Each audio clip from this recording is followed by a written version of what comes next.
Dear students, இன்னைக்கு 11th general mathsல scalar product of two vectors எப்படி கண்டுபிடிக்கிறதுன்னு பார்க்க போறோம். ஒரு example sum எடுத்துக்கலாம். Example 8.11. Find a vector dot b vector when a vector equal to I vector minus j vector plus 5k vector, b vector equal to 3i vector minus 2k vector. எப்படி கண்டுபிடிக்கிறது?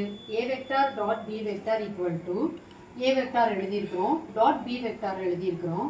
இப்போ எப்படி பெருக்கணும் அப்படின்னா ஐ வெக்டாருடைய கோஎஃபிஷியன்ட்டையும் இங்கே ஐ வெக்டாருடைய கோஎஃபிஷியன்ட்டையும் multiply பண்ணி எழுதணும்.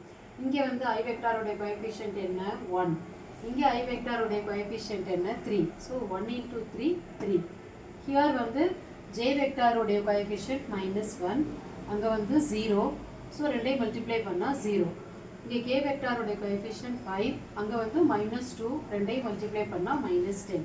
அதுக்கப்புறமா நம்ம வந்து 3 - 10 சிம்பிளிஃபை பண்ணால் -7 வருது. So A vector dot B vector equal to -7. So அழகாக scalar product of two vectors எப்படி செய்கிறதுன்னு பார்த்துட்டோம். ரொம்ப சிம்பிளான 2 மார்க் சம் உங்களுக்கு புரிஞ்சிருக்கும்னு நினைக்கிறேன். தேங்க்யூ.